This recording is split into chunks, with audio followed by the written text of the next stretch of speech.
The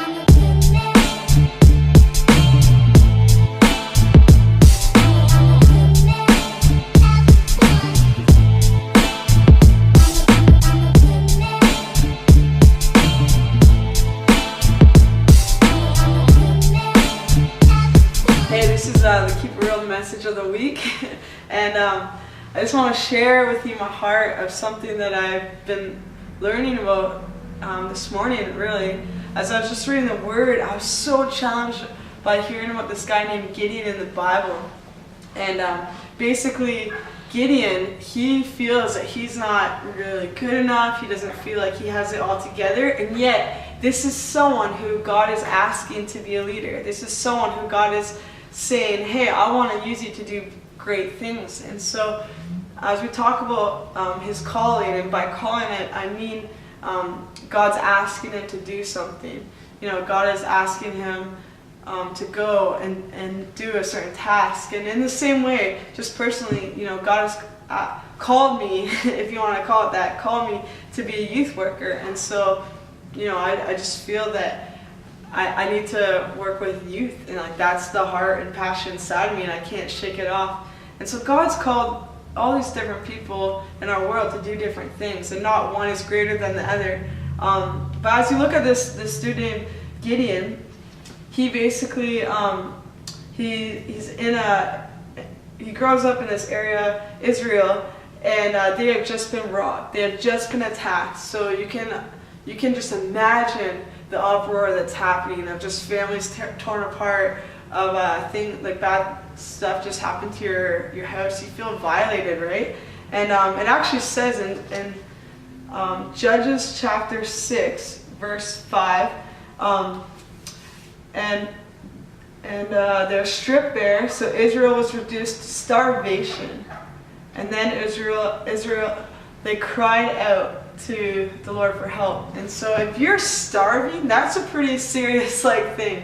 You probably, their businesses were awful and all that. But here's the thing, God actually in this time is actually in a beautiful place with them, because this is a moment where they just need God's help. And so they cry out to God, being like, please, can you help us?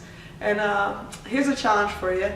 What if we call it to God even in the good times? You know, it's really easy that when we're sick and going through pain, or when we're really broke and we need help with something, then we call it to God for help. But what if, even when life is going awesome and it's going amazing, that we stayed so tight with God just as much as the times when we really are desperate for help? And this is interesting, because an angel of the Lord appears to Gideon, this average guy, and this is what he says: mighty hero, the Lord is with you. In other words, he's saying, mighty warrior, guess what? God is right here with you. And I'm sure that that would be, first of all, a shock to see an angel and to get this message from God to say, hey, you are mighty, you are great.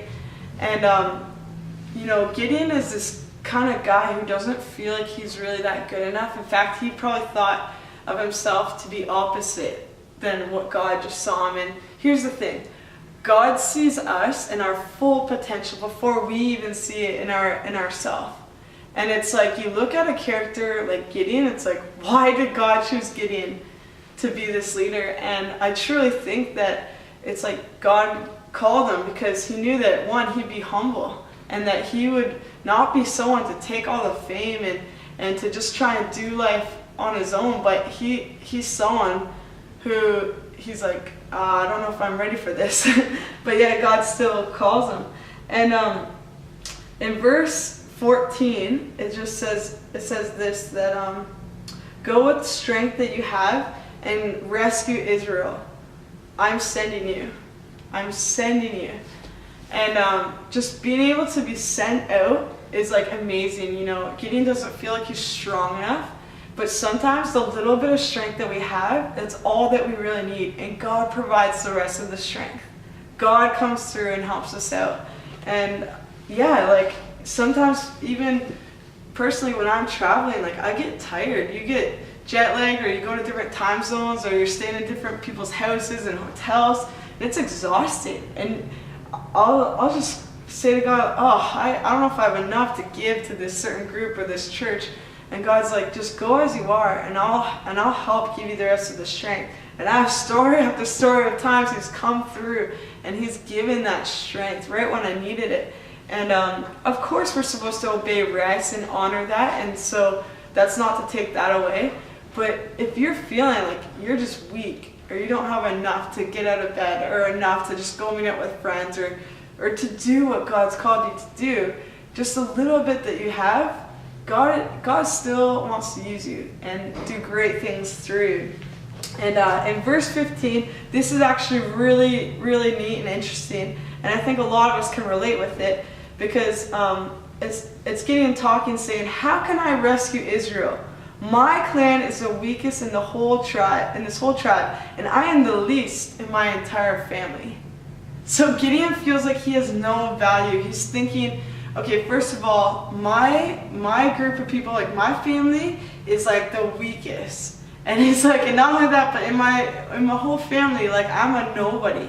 And guess what? God wants to use nobodies. God wants to do amazing things through ordinary people. And if you look at the story of Gideon, it's really sweet, because God doesn't look at our past and say, okay, now you can go do what God's called you to do once you figure all that. It's like, no, God doesn't worry about these detailed things of like, do I have enough resources? Do I have the best title out there? No, God looks past all that. And looking at the story of Gideon, that gives me hope, because I'm like, sweet, like I don't have much to offer, but God, here I am. And so as Gideon and God, like they're basically chatting this through, the Lord said to him, "I will actually be with you, and you will destroy the Midianites." Midianites are like the enemies, the people that came in and attacked. "And you're going to destroy them as if you were fighting against one man." So God gives them hope. And this ending, as I kind of wrap up and finish, it's like, I love it, because God is basically saying like, okay, here's what's going to happen. He shows him a taste of what's going to be in the future. He shows him a picture of like, Gideon, it's not going to be that hard for you. This is what it's almost like. And he actually explains it in this little mini picture of like, it's almost like you're fighting one guy. You taking on this army, you guys going in, like, it's nothing. And I think that I think that those times when we're discouraged, guess what times are the best for God to speak to us? The best times for God to speak to us are when we stop and we listen and we just spend time with God, and then we hear Him say, guess what? You're a winner. And that's why, I just want to finish with this, that's why declaring things out are so powerful. You know, the Bible talks about how our tongue, there's power in the tongue when we speak things out. We have the power to speak words of life or words of death. And so speak out today, saying, you know, I'm going to do great things for Jesus. I'm a winner. You know, today even I was going for a jog. I sometimes like to go for runs. And as I'm running, I'm like saying stuff out loud. And probably people thought I was weird, but that's okay. And I'm just like, yeah, I'm a winner. I'm blessed. Oh my God, I have favor in you. Oh God, you've called me to do this and do this life. I'm going to do it for you. And there's just something that happens. Something changes in the atmosphere when you speak things out and you partner with God's thoughts and you say it out. And so today, declare things out. Say it out loud that you're a winner and that God has called you to do these things. And even though you might not have enough strength, even if you don't feel equipped, even if you feel like you come from an average place, guess what? God wants to do big things in your life, and you're a winner. So thanks so much for listening, and more stuff to come.